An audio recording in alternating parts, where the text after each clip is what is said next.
Hello guys, welcome back to my channel ASB Barnali. তো তোমরা সবাই কেমন আছো? আশা করি অনেক ভালো আছো, আর আমি অনেক ভালো আছি। তো দেখতেই পাচ্ছ আমরা সব ভূতনাথ চলে এসেছি সকাল সকাল বাবা দর্শন করার জন্য। হ্যাঁ, দর্শন হবে না, সেটা বাইরে থেকে জল ঢেলে আমাদেরকে বেরিয়ে আসতে হবে।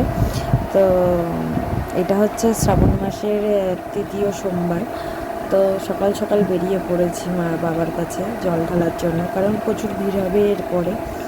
তো দেখতেই পাচ্ছ এখন ফাঁকা আছে। আর এই যে বাবার বাইরে মানে মন্দিরের এপারে একটা চোঙা মতন করে রাখা আছে। তো এইখানেই জল ঢালা হবে, ওখানে ফুল টুল সব কিছু দেওয়া হচ্ছে। আর বাবাকে তো এখন দর্শন করা যাবে না, তাই আমরা দর্শন করতে পারিনি।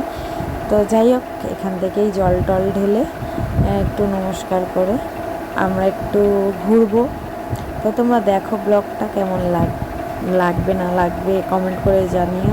জানি অনেক দিন পর পর ভিডিও দিই, আমার রিচ অনেক ডাউন হয়ে আছে। চেষ্টা করি বাট হয়ে ওঠে না, তবে দেখা যাক শেষে কি হয়। তো এইখানে দেখছো আমার বোনকে মাথায় মহাকাল তিলক দিচ্ছে, এরপরে আমার পালা। তো দেখো তোমরা ভিডিওটা কেমন লাগে না লাগে কমেন্ট করে জানিও। এখন আমি দিচ্ছি, এরপর আমরা যাব ঘুরতে। তো তোমরা ব্লগটা দেখো, এটা একটা মিনি ব্লগ, আশা করি ভালো লাগবে। তো আরেকটা কথা বলতে ভুলে গেছি, ভূতনাথ কিন্তু আমার ফার্স্ট টাইম আসে। আমার বাড়ির সামনে থেকেও আমি ফার্স্ট টাইম এলাম। আমার বাড়ি থেকে ঠিক 20 মিনিট লাগে ভূতনাথ আসতে। তো মানে এত কাছে মন্দির থেকেও আমি ফার্স্ট টাইম এলাম। আমার বোন এসছে অনেকবারই, বাট আমার ফার্স্ট টাইম আসবো করে আসা হয়নি। ফাইনালি বাবা ডেকেছে তাই এলাম। তো এটা ওই শ্মশানের পাশে একটা বসার জায়গা আছে, মানে মন্দিরের ঠিক পেছন দিকটা। এই জায়গাটা আমি জানি না কি বলে, তোমরা জানলে একটু কমেন্ট করো।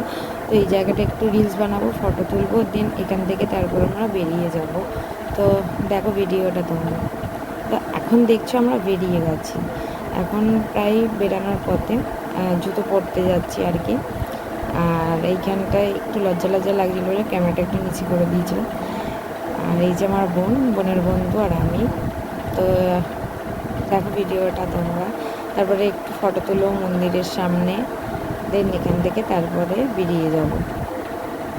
তো এখন ফটো তোলা হয়ে গেছে, এইবার আমরা এখান থেকে বেরিয়ে যাব। তাই একটু ভালো করে বাবার মন্দিরটার ভিডিও নিয়ে নিচ্ছিলাম। আর এই যে আমার বোনকে আমি বলছি তুই কোথায় গেলি, তো দেখতে পাচ্ছ আমাদেরকে। আর 3 জনে গেছিলাম, ভালো মোটামুটি মজা হয়েছে আমাদের। এখানে একটা রহস্য আছে, ভূতনাথ থেকে বেরিয়ে সোজা আমরা ময়দান আসি, ময়দান থেকে এপার হই। প্রচুর পরিমাণে বৃষ্টি হচ্ছিল, যে কারণে জলটা তোমরা দেখতে পাচ্ছ, এটা ভিক্টোরিয়া যাওয়ার রাস্তা। তো এইটুকু পোর্শন এখান থেকে ম্যাক্সিমাম ওই অবধি হাফ অবধি জল, বাট জলটা ছিল প্রচুর পরিমাণে, মানে অনেকটা বেশি জলটা জমে গেছিলো। বাট এইটুকুনি আমার প্যান্ট ট্যান্ট সবই ভিজে গেছিলো, হাফ বলতে গেলে পায়ের নিচের দিকটা।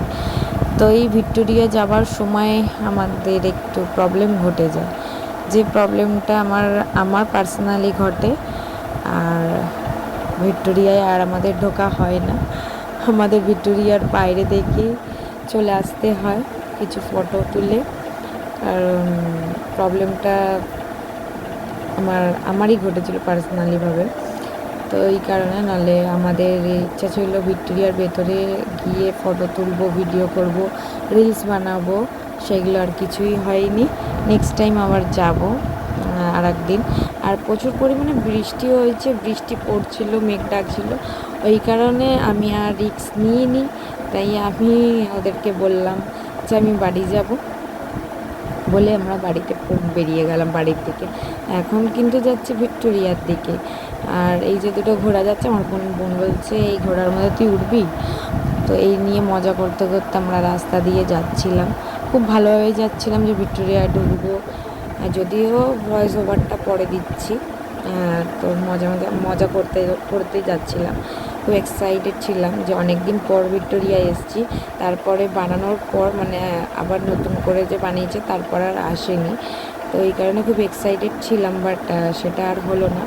খুব কাছ থেকে গিয়ে ফিরে চলে আসতে হয়েছে আমাদেরকে, একদমই কাছে গিয়ে। তোমাদের ফটো দেখিয়েও দেবো, তোমরা দেখে নিও লাস্ট ভিডিও লাস্টে।